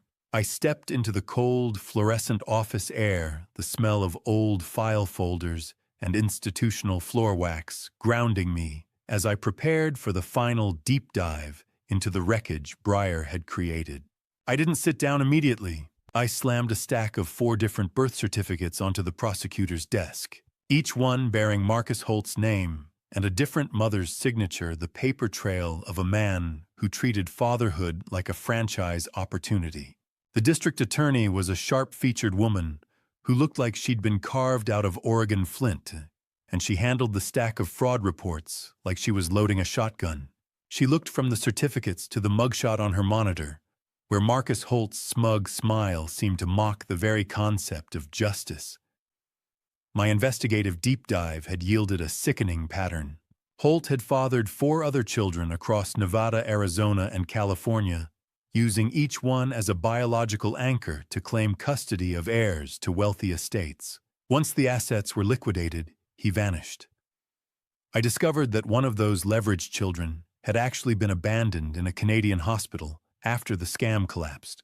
He doesn't want a daughter, Michelle. I said, my voice low and dangerous. He wants a key to my safe deposit box. He's a biological donor for hire for the ring. 4 kids in 5 years, and he's never paid a dime in support or attended a single school play. How do you define a monster? Is it the person who steals your money, or the one who sires a child just to use her as a crowbar? I watched the DA's face as she absorbed the affidavits I'd collected from the other mothers. The righteous indignation in the room was palpable. We then pivoted to the Project Exit files I'd recovered from Briar's Drive. They explicitly detailed Marcus's fee for providing the biological leverage needed for the Garrison scam. The sound of a heavy stapler echoed through the office as the DA began attaching these exhibits to her motion. We're moving to terminate his rights alongside Briar's, she said, her eyes narrowing as she read the Arizona file. He's not a father. He's a co-conspirator. Make sure the judge sees the Arizona file, I urged. The similarities are chilling. The Arizona child was named Leo. He's 6 now. He still waits by the window for a man who only saw him as a decimal point. I felt a calculated satisfaction as the final nail was driven into the coffin of Marcus's attempt to spite-take Rhea. We were stripping away the legal shield of his biological rights by proving his intent was purely criminal. But then I noticed a detail I had missed in my haste. I realized that Marcus was planning a backup move, a lawsuit for grandparental alienation to secure a monthly settlement even if he lost custody. The greed was bottomless. The DA looked up from the Arizona file, her eyes narrowing as she pointed to a handwritten note in the margins. Thane, there's a note here. Marcus wasn't just working for Briar. He was working for someone else, someone who's been inside your police department. The morning of the final hearing felt like the air before a lightning strike, heavy with the scent of rain and old wood. The Multnomah County Courthouse was a fortress of polished granite, but inside it smelled of furniture polish and the quiet, desperate hope of people whose lives had been picked apart by the law. The gavel didn't just fall. It sounded like a door slamming shut on a decade of shadows as I took my seat behind Corbin, my hand resting on his shoulder like an anchor in a rising tide. The room was deathly quiet, a sharp contrast to the chaotic swarm of reporters outside who were still picking over the bones of our family name. Sarah Brennan stood and began the final evidence dump, her voice a surgical instrument that left the defense no room to bleed. She presented the definitive proof of Marcus Holt's serial fatherhood for fraud schemes, connecting the dots between Briar's fake identity and the biological exploitation the ring had perfected. I watched the district attorney lean in as Sarah detailed how the mole inside the department had attempted to shred the Arizona files that very morning. They hadn't counted on my habit of keeping redundant digital backups. My logs had caught the tampering in real time. Your Honor, we aren't looking at a mother and father. Sarah set her eyes fixed on Judge Holloway. We are looking at a manufacturing plant for leverage. The state rests, but this child's life is just beginning to breathe. Silence. It's the loudest thing in a courtroom when a man's life is returned to him. I felt the tension in Corbin's back, a rigid line of muscle that had been holding him together for months. Judge Holloway didn't look up for a long time, her eyes scanning the mountain of evidence we had built. When she finally spoke, her summary was scathing. She spoke for 15 minutes about the fundamental violation of a child's right to safety, her words falling like stones into a still pond. She formally terminated the parental rights of the woman known as Briar Vane and the biological donor Marcus Holt. The judge invoked the best interests of the child standard, her gaze softening only slightly as she looked toward my son. Mr. Garrison, the law finally recognizes what you've known for 2 years. You are her father. Parental rights are not a weapon to be wielded by the predatory. How do you quantify the weight of a burden you didn't know you could carry until it was finally lifted? I saw Corbin's head bow, his shoulders finally shaking with a silent tear-streaked catharsis. I kept my hand on his shoulder, feeling the tremor of relief passing through him. As the bailiff stepped forward, the cold glint of handcuffs caught the light. Briar was let out, her face a mask of feral hatred. As she passed me, she leaned in, her voice a low, venomous hiss. You think you won. Thane Vernon wasn't just some fool I groomed. He was in deep to Marcus's guise for gambling debts long before I ever met your son. He sold you out for a clean slate. I watched her go, but my eyes snagged on a man in the back row, a face from my own precinct, who shouldn't have been there, watching the ruling with a look of cold, calculating fury. The shadow in the back of the room still haunted my steps. The walk out of the Multnomah County Courthouse felt different than the walk in the air, was thinner, cleaner, but the shadow in the back of the room still haunted my steps. I couldn't shake the memory of that face, a cold fixture from my own precinct, watching our victory, like it was a personal insult. 3 months later, the Oregon rain had softened into a mild September drizzle. Adoption isn't just a legal filing. It's a soul-level correction of a biological error. And as I watched Corbin straighten Ria's dress in the quiet hallway, I saw a man finally reclaiming the piece of his heart that a thief had tried to monetize. We were back for the final decree, the formal closing of a wound that had nearly bled us dry. The atmosphere in Judge Holloway's private chambers was intimate, a sharp contrast to the clinical brutality of the trial. Ilara stood beside me, her hand resting on my arm, while Ria explored the thick rug with a curiosity that made the heavy mahogany furniture seem less imposing.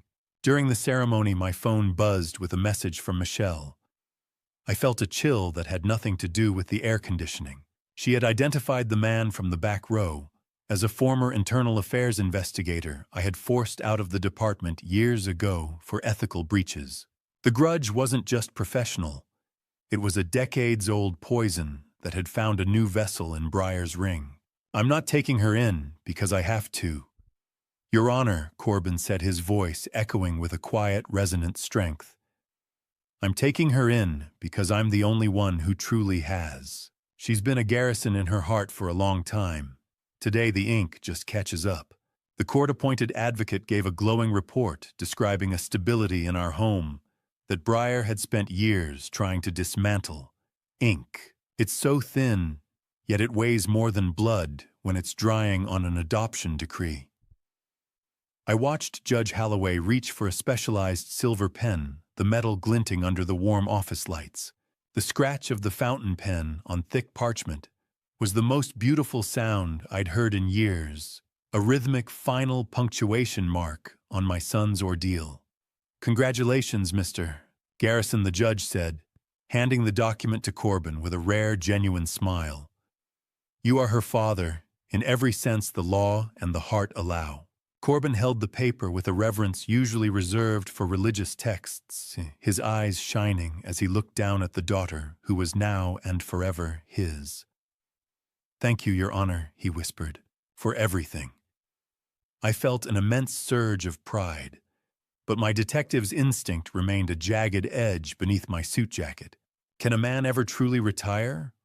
Or is the badge just something you wear on the inside of your ribs for the rest of your life? The muffled sound of courthouse traffic filtered through the glass, a reminder of the world waiting outside. As we gathered our things and moved toward the door, I leaned down to adjust the stroller. My fingers brushed against a rough paper envelope tucked into the side pocket of Ria's seat. A dead drop I hadn't seen anyone place. I opened it to find a copy of Ria's new birth certificate. A thick, violent red X had been drawn through my name. I looked at the red X on the document and felt the cold steel of my old life pressing back into my palm. The adoption was finished, but the war for my family's safety had just entered its final, most dangerous phase. The walk to the parking garage felt like a tactical retreat through a sniper's alley. Every shadow a potential threat, and every passing face a reminder that the red X on Ria's birth certificate was a live wire. I spent the next few weeks in a state of controlled hypervigilance, but today I had to put the badge back on, if only in spirit. Justice in a federal courtroom doesn't move with the speed of a bullet. It moves with the crushing, inevitable weight of a glacier, and today, the ice was finally set to break. I sat in the gallery of the Portland Federal Courthouse, the echoing footsteps in the marble halls, a rhythmic precursor to the reckoning. Natalie, the woman I had known as Briar, sat at the defense table. The prosecution was relentless, stripping away her carefully crafted persona and laying bare the systematic psychological grooming she had used to hollow out our lives. A surprising detail emerged during the proceedings. Natalie had maintained a secret offshore account intended for Ria's upkeep, proving she fully expected to keep the child as a permanent anchor, even after the financial heist was complete. The judge's voice was like a hammer as he handed down the sentence: 15 years without parole. I watched Natalie's defiant mask finally crack her eyes wide with the realization that a decade and a half of her life had just been traded for a failed scam. 15 years. It's a start, I whispered to the empty air, but it won't buy back the time she took from my son. A prison sentence is a strange kind of clock. It doesn't tell you what time it is, only how much time you've wasted. Marcus Holt received 20, a heavy punctuation mark, on a career of siring leverage for profit. I left the courthouse and drove toward the coast, the air getting cleaner as I pulled into a quiet veterans' retirement home. Eugene Martinez was a man whose back was still straight from decades in the Corps, but whose eyes were clouded with the specific heavy fog of a man who'd been betrayed by someone he trusted. I found him in the sunroom, the smell of hospital-grade disinfectant lingering in the air. I told him about the convictions and the recovery of a portion of his laundered funds. For the first time, the shame in his eyes began to lift, replaced by the light of the afternoon sun hitting the medals on his side table. "They're going away for a long time, Eugene," I said, resting a hand on his arm. "You were the one who gave us the first thread." "I didn't care about the money as much as knowing I wasn't crazy," he replied, his voice thick with emotion. "Thank you, Detective. Redemption isn't a check in the mail.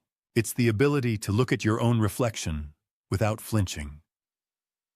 As we spoke, Eugene reached into his pocket and pulled out a small, weathered coin. "It's a St. Gaudens," he said, handing it to me. "Natalie gave it to me during our first meeting. It's real." I felt the heavy gold coin in my hand and realized she'd made a sloppy mistake. She'd accidentally traded a real asset for a lie, and that single slip had led us straight to her door. I walked Eugene back to his room, but as I reached the lobby, I stopped. Outside, a black sedan with government plates was idling at the edge of the parking lot. Through the tinted glass, I saw the glint of a familiar face. The man from the precinct was inside, his eyes fixed on me with the cold, silent promise of a debt yet to be settled. The smell of slow-roasted garlic and rosemary shouldn't feel like a victory, but in a house that had been treated like a crime scene for months, it was the scent of a ceasefire. I stood by the kitchen counter, my movements practiced and calm, as I peeled the potatoes for our first Sunday roast since the scandal began. The drive home from Eugene's home had been a slow-motion scan of every rearview mirror, every intersection, and every shadow, but the hypervigilance was beginning to find its floor. I watched Alara move with a grace that had been brittle for too long. "Past the twine, Thane," she said, her voice finally losing that sharp, guarded edge. Let's focus on dinner, not the front gate. I handed her the roll, glancing toward the living room. Corbin was on the rug, his face lit by the golden Sunday afternoon light. He was laughing a real deep-bellied sound as Rhea built a crooked tower of blocks. "He looks lighter, doesn't he?" I whispered to Alara. "Like he's finally stopped waiting for the floor to drop." I'd officially filed the evidence against the precinct mole with the FBI that morning, ensuring the man in the black sedan would be answering to his own internal affairs investigation before the roast even hit the oven. I had turned the tables for good, and the satisfaction was a quiet, steady warmth in my chest. Steam rose from the gravy boat. For a second, it looked like the fog over the Willamette. But this time, nobody was hiding in it. We moved to the dining room, the table set with the good china that had survived the storm. The taste of home-cooked comfort was a revelation after months of bitter coffee and courthouse sandwiches. I touched the silver gravy boat, feeling its solid, cool weight. Midway through the meal, a silence fell over us, but it wasn't the heavy, suffocating kind we'd grown used to. Rhea suddenly dropped her spoon, her wide, clear eyes fixing on Corbin. She reached out a small, chubby hand and gripped his thumb. "Dada!" She chirped, her voice ringing through the room like a bell. Look, Dada. Corbin froze his fork, hovering in midair. I saw his eyes glisten as he dropped his gaze to the child he had fought so hard to keep. "I see you, sweetheart," he whispered, his voice thick with a deep emotional catharsis. "I've got you." Is a family defined by the blood that flows through their veins, or by the courage it takes to stand at the stove and cook for the people you saved? I knew the answer as I watched them. The real resolution hadn't happened in Holloway's chambers. It happened right here in the quiet space between a father and a daughter. As we finished, Rhea wiggled out of her chair and crawled toward the radiator in the corner. She reached into the narrow gap behind it and pulled something out, her face triumphant. She toddled back to Corbin and dropped a small, glinting object into his palm. It was his missing wedding ring, the one Briar had made him believe he'd lost during her months of gaslighting. The house was finally giving up its secrets, clearing out the last of the poison. I looked out the window one last time as the sun dipped below the trees, and for the first time in 30 years, the black sedan wasn't there. Only the quiet, golden light of a life reclaimed. The sound of the front door locking for the night was the final punctuation mark on a story that almost ended in silence. I watched the banking portal screen transition from a warning red to a steady, rhythmic green, the digital pulse of a life's work finally returning to its rightful owner. I sat in the study, the digital ping of a successful bank transfer sounding like a chime of liberation. Corbin sat across from me, the light of the monitor reflecting in eyes that finally looked clear of the fog. Stephen Gallagher was on the speakerphone, his voice carrying a rare note of professional satisfaction. Through the federal seizure of Marcus Holt's laundered accounts, they had managed to claw back 90% of the funds Briar had siphoned. "It's back, son," I said, leaning back in my chair. "Every penny they tried to turn into a ghost is solid again." Corbin didn't look at the numbers. "I don't care about the ledger, Dad," he replied. "I just care that she can't use them to find us anymore." Stephen then delivered an entry twist that made us both pause. The federal interest added from the seized criminal assets had actually left Corbin with a small surplus, a tidy sum that would serve as the foundation for Rhea's college fund. We spent the next hour reviewing the new legal safeguards, a fortress of trusts and alerts that ensured no single person could ever hollow out our lives again. Money is just paper and pixels until someone tries to use it as a knife. Then it becomes the most dangerous thing in the room. I felt the weight of the protection I'd provided, a heavy but necessary mantle. Later that afternoon, I carried a heavy canvas bag of coins down to my garage workshop. The smell of ozone and old metal met me as I fired up the induction furnace. I watched the fake gold eagles and lead-core Morgans lose their shape, the microscopic tooling marks of the ghost watermark melting into an unrecognizable slag. The roar of the induction furnace was a cleansing sound, the sight of glowing molten metal a visual representation of the truth burning through a mountain of deception. "You look like gold, but you're just lead and greed," I muttered, watching the lies liquefy. Dust to dust. Lie to lie. Fire is the ultimate auditor. It doesn't care about your story, only your substance. As the metal cooled into a worthless gray lump, I reached for the very last fake coin case at the bottom of the bag. Inside, tucked behind the felt lining, I found a tiny, real lock of hair, Ria's first haircut. My hand froze on the cold casing. It was a final, confusing fragment of a woman who was a monster, but perhaps for one fleeting minute had tried to be a mother. It was a piece of Natalie that Corbin never knew existed. I looked at the lock of hair, then at the orange glow of the furnace. I tossed the lock of hair into the furnace and watched it vanish in a puff of white smoke, finally erasing the last link to the woman who never existed, but whose wake we would be sailing through for the rest of our lives. The protection of the Garrison legacy was no longer a mission. It was a settled fact. As the metal hardened into a dull, honest weight, I realized the ghosts were finally gone. I stood at the edge of the Pacific, the salt spray stinging my eyes as I scattered the last of Eugene Martinez's ashes into the gray surf, the final debt paid to a man who died knowing he wasn't a fool. The sound of crashing waves against the jagged Oregon cliffs provided a rhythmic, mournful salute to a Marine who had spent his final days fighting a war he never expected to face in his own living room. The smell of sea salt and damp sand filled my lungs, a cleansing contrast to the ozone and melting lead of my workshop. Carrying out Eugene's final wish felt like closing a circle I hadn't realized was open. The recovery of his money hadn't just been a financial victory. It allowed him to die with his straight-backed dignity intact, rather than in the suffocating shadow of shame. I reflected on how his small gold coin, the ghost that Natalie had sloppily traded away, was the single thread that saved my own family. To honor that legacy, I had used the small surplus from the criminal asset seizure to set up a modest scholarship in Eugene's name for children of veterans. "You weren't just a victim, Eugene," I whispered to the wind. "You were the first line of defense. Rest easy, Marine. The watch is covered."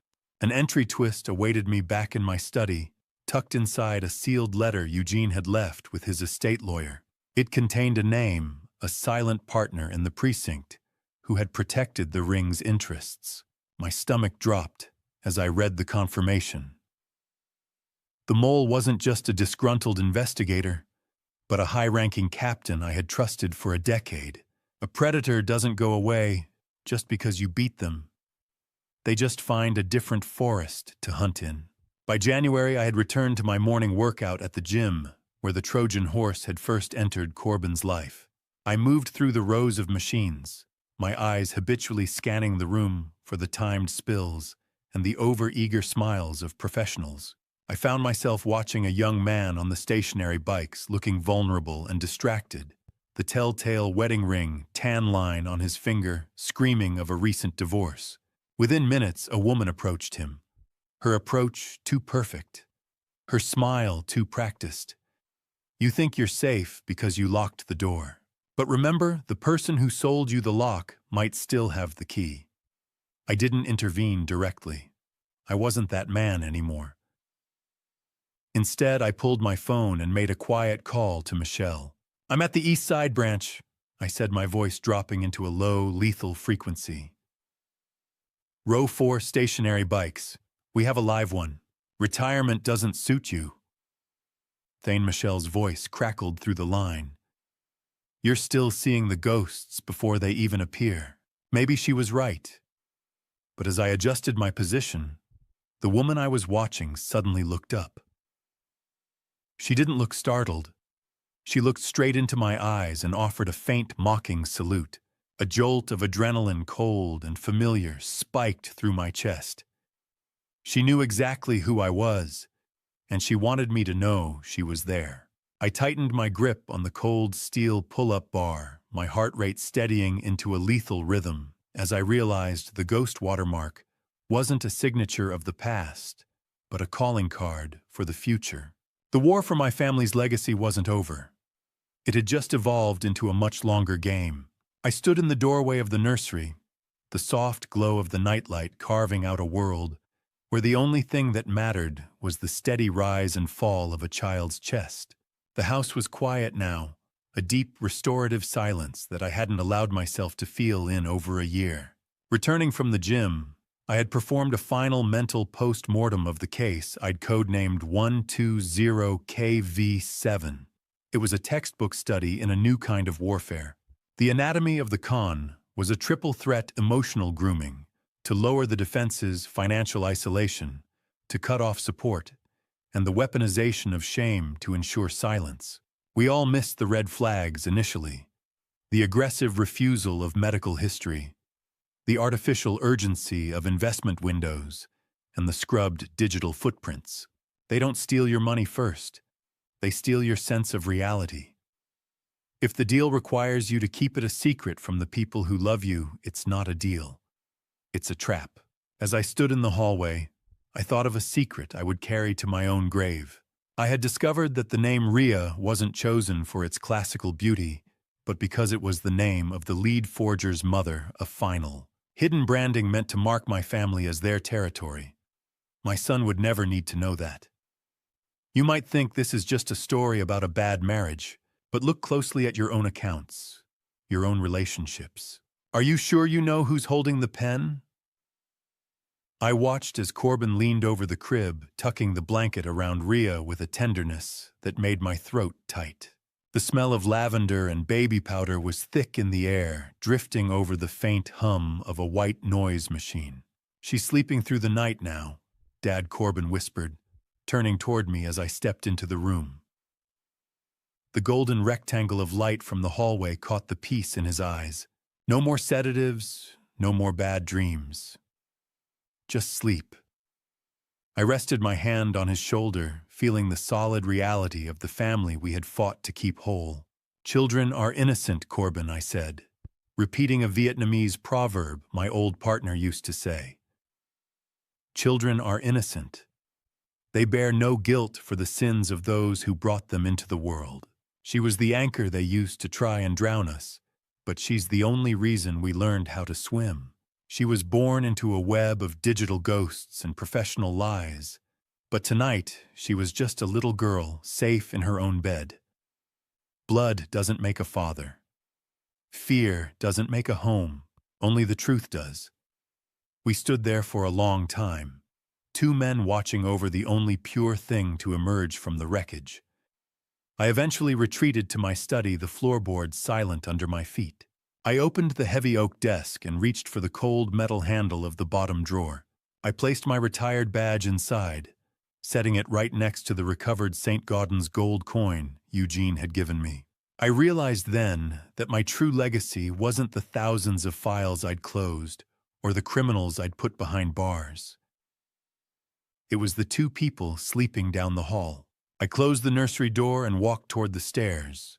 The house finally silent, but in the back of my mind, I was already drafting the first line of the next file. Looking back at this family story, I realize I almost let my hunger for a peaceful retirement blind me to the predator circling my son. I was so focused on trusting the surface that I nearly missed the rot underneath. Don't make my mistake. Never trade your instincts for the comfort of avoiding conflict. The moment something feels off in your family story, investigate it. Your gut is often smarter than your hope. This journey of dad revenge taught me that protection isn't just about locked doors and security systems. It's about staying vigilant, even when love makes you want to look away. The hardest part of dad revenge wasn't gathering evidence or coordinating with the FBI. It was accepting that evil doesn't always look like a monster. Sometimes it looks like the person passing you the potatoes at Sunday dinner. My dad revenge wasn't about anger. It was about refusing to let my son's kindness be weaponized against him. The lesson is simple. Predators count on your politeness, your desire to avoid drama, and your fear of being wrong. Break that pattern. Ask the hard questions. Demand the uncomfortable answers. I believe the Lord's timing brought the truth to light just before the shadows could consume us entirely. Faith and vigilance aren't opposites. They're partners in protecting what matters most. Thank you for walking with me through every twist of this journey. I'd genuinely love to hear from you in the comments. What would you have done if you found yourself in Corbin's position? Discovering the person you loved was a stranger. Your perspective means everything to me. If this family story resonated with you or made you think differently about trust, please consider subscribing so you won't miss the stories ahead.